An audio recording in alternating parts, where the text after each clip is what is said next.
माँ, कैसी हैं आप? अपना ख्याल तो रखती है ना? मैं जानती हूँ आप अकेली हैं, तो अपने खाने पीने का भी ध्यान नहीं रखती होंगी। शोभा अपनी माँ सरला जी से फोन पर पूछती है। सरला जी बोली, हाँ बेटा, मैं ठीक हूँ, और एक ना एक दिन तो सबको अकेले ही रहना है। हाँ, वो बात अलग है कि जब तुझे विदा किया था तब भी अकेली हो गई थी, पर उस वक्त तेरे पापा का साथ था। अब तो तेरे पापा भी मुझे अकेला छोड़कर चले गए, पर तुम मेरी चिंता मत करो, अपना परिवार संभालो। शोभा बोली, माँ, कहो तो कुछ दिन के लिए मैं वहां आ जाती हूँ। सरला जी बोली, नहीं नहीं बेटा, तुम आ जाओगी तो दामाद जी को बड़ी दिक्कत होगी, और वैसे भी गर्मी का मौसम आ रहा है, और तुमने बताया था कि गुड्डू की तबीयत भी ठीक नहीं है, तो तुम उसका ख्याल रखो। हाँ, मेरी जरूरत हो तो जरूर कहना। इतना कहकर सरला जी ने फोन रख दिया। माँ से बात करके शोभा अपने बेटे गुड्डू को सुलाकर अभी रसोई में काम करने आई ही थी कि अचानक दरवाजे पर दस्तक हुई। शोभा ने जाकर दरवाजा खोला तो सामने उसके पति संजय खड़े थे। शोभा दरवाजा लगाते हुए बोली, आज इतनी जल्दी कैसे आ गए, और आपका चेहरा किसी से कुछ कहा सुनी हुई है क्या? संजय गुस्से में बोला, कैसी बहू हो तुम? तुम्हारी अपने ससुराल वालों के लिए कोई जिम्मेदारी है या नहीं? शोभा कमरे की तरफ देखती हुई बोली, संजय, थोड़ा धीरे बोलिए, गुड्डू अभी सोया है। आपको पता है ना कि वो अभी बीमार चल रहा है, और क्या जिम्मेदारी नहीं निभाई मैंने, बताइए तो मुझे। संजय बोला, पिछले 3 दिन से तुमने मम्मी से बात की है? फिर भी उन्हें कितनी चिंता हो रही थी हमारी, पर नहीं, तुम्हें फुर्सत कहाँ है। एक बार उनसे बात कर लेती तो कुछ बिगड़ नहीं जाता तुम्हारा। ससुराल से दूर रहती हो, इसका मतलब ये नहीं कि तुम्हारी उनके प्रति कोई जिम्मेदारी नहीं बनती। शोभा बोली, एक तो ये चिल्लाकर बात मत कीजिए, आपको पता है ना कि 3 दिन से बच्चे की तबीयत खराब थी। आपने तो ऑफिस से भी छुट्टी नहीं ली। उसे संभालना, अस्पताल ले जाना, घर के काम करना, सब कुछ तो मुझे ही करना पड़ रहा है, और कोई संभालने वाला भी तो नहीं था घर में। तो अब इतने सब कामों में मैं भूल गई, इसमें कौन सी बड़ी बात है। संजय बोला, वाह, क्या जवाब दिया है। अपनी माँ से घंटों बात करने के लिए तुम्हारे पास वक्त ही वक्त होता है, पर मेरी ही मम्मी से बात करने के लिए तुम्हारे पास वक्त नहीं होता। ऊपर से हर वक्त 10 बहाने तैयार रहते हैं तुम्हारे पास। शोभा बोली, जो कहना है साफ साफ कहिए। संजय बोला, कहना क्या है, यही तो फर्क होता है एक बहू में और बेटी में। बेटी घंटों तक अपनी माँ से फोन पर चिपक कर बात कर लेगी, पर बहू, उसे तो अपनी सास से बात करना भी एक काम ही लगता होगा ना। अरे, मैं भी बिजी रहता हूँ, पर फिर भी वक्त निकालकर मम्मी से बात कर लेता हूँ, तुम्हारी तरह बहाने नहीं करता हूँ। शोभा बोली, सही कहा है किसी ने, बहू अगर कुछ दिन भी ससुराल में फोन ना करे तो लोगों को लगने लगता है कि वो नाटक कर रही है, उन्हें पूछती नहीं। पर एक बात तो बताओ, वक्त निकाल कर अपनी मम्मी से बात करते हो, कभी वक्त निकाल कर मेरी माँ से बात की है? नहीं ना। फिर भी ना मैंने ना मेरी माँ ने कभी भी आपसे शिकायत की।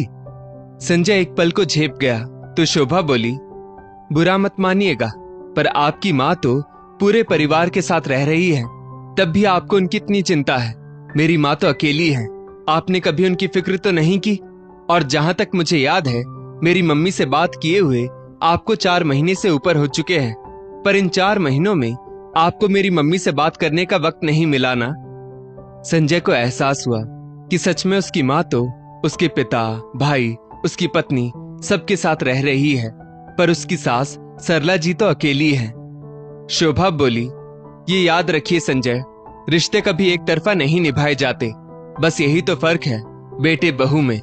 आपने मुझे तो ये कह दिया कि कैसी बहू हो, पर मैं तो ये भी नहीं कह सकती कि कैसे दामाद हैं आप। शोभा नम आंखों से रसोई में चली गई और संजय वहीं सोफे पर सिर पकड़कर बैठ गया और सोचने लगा, शोभा गलत तो नहीं कह रही थी। उसे सरला जी से बात किए हुए 4 महीने हो चुके थे। दरअसल शोभा और संजय पहले अपने परिवार के साथ एक ही घर में रहते थे। शोभा अपने माँ पापा को लेकर चिंतित रहती थी, क्योंकि उसके पिता अक्सर बीमार रहते थे। उनका घर भी उसी शहर में था, पर आना जाना संभव नहीं हो पाता था। कुछ वक्त बाद शोभा के पिता की बीमारी की वजह से मृत्यु हो गई और सरला जी अकेली हो गई तो शोभा सप्ताह में एक बार अपने मायके का चक्कर लगा लेती थी। इस बात से शोभा की सास दमयंती जी और भाभी बबीता को बड़ी समस्या होती थी। हालांकि शोभा अपना काम करके जाती थी, फिर भी बबीता अक्सर ही शिकायत करती, ये तो वहां चली जाती है और घर का सारा काम मुझे करना पड़ता है, मुझे क्या घर की नौकरानी समझ रखा है। एक रोज दमयंती जी संजय से बोली, दुनिया में आना या जाना हमारे बस की बात नहीं है और हम जानते हैं कि समधन जी पर दुखों का पहाड़ टूटा है, पर इसका मतलब ये तो नहीं कि आए दिन बहू अपने मायके चली जाए। अरे यहाँ की भी उसकी कुछ जिम्मेदारी है कि नहीं, उससे कहो कि अपने घर की तरफ ध्यान दे। अक्सर शिकायतें होते देखकर संजय और शोभा ने इसका उपाय निकाला कि वो अपने मायके वाला घर बेचकर सरला जी के लिए घर यहीं खरीद लेंगे ताकि उससे बार बार वहां जाना ना पड़े। पर इस बात को लेकर तो ससुराल में और बवाल मच गया। दमयंती जी बोली, अरे दूर रहती है तब तो आए दिन बहू वहां चली जाती है, अब पास में आ जाएगी तब तो बहू मुंह उठाकर जब चाहे तब चली जाएगी। नहीं नहीं, कोई जरूरत नहीं है। सरला जी को जब सारी बात पता चली तो वो बोली, बेटा यहाँ घर के पास तुम्हारे चाचा का परिवार रहता है तो मुझे अकेलापन नहीं लगता, तुम परेशान मत हो, मैं ठीक हूं। कुछ दिनों बाद संजय का ट्रांसफर इंदौर हो गया और वो अपने परिवार को लेकर वहां शिफ्ट हो गया। अब शोभा से ज्यादा संजय सरला जी का ध्यान रखता था और दिन में एक बार सरला जी से फोन पर बात कर ही लेता था। बातों बातों में एक दिन संजय ने दमयंती जी को भी ये बात कह दी। फिर क्या था, दमयंती जी बोली, क्या लेने के लिए हर रोज फोन लगाता है अपनी सास को?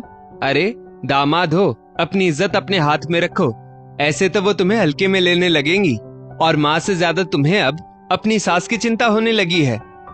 बस फिर क्या था, रोज रोज अगर एक ही बात कही जाए तो कुछ तो असर होगा ही ना। तो वही हुआ, अचानक बेटे जैसे दामाद में इतना परिवर्तन आ जाए तो सास को तो चिंता होगी ही। एक रोज सरला जी बेटी से बोली, कोई बात हुई है क्या बेटा? दामाद जी नाराज है क्या मुझसे? आजकल बिल्कुल बात ही नहीं करते। शोभा बोली, नहीं मम्मी, ऐसी कोई बात नहीं, अभी उन पर काम का बहुत ज्यादा बोझ है और वो तो घर में भी पूरा टाइम नहीं दे पाते हैं। खैर थोड़ी देर बाद संजय पुरानी यादों से बाहर आया और उसने सरला जी को फोन लगाया। उन दोनों की आवाज जब शोभा के कानों में गई तो उसकी आंखें भर आई।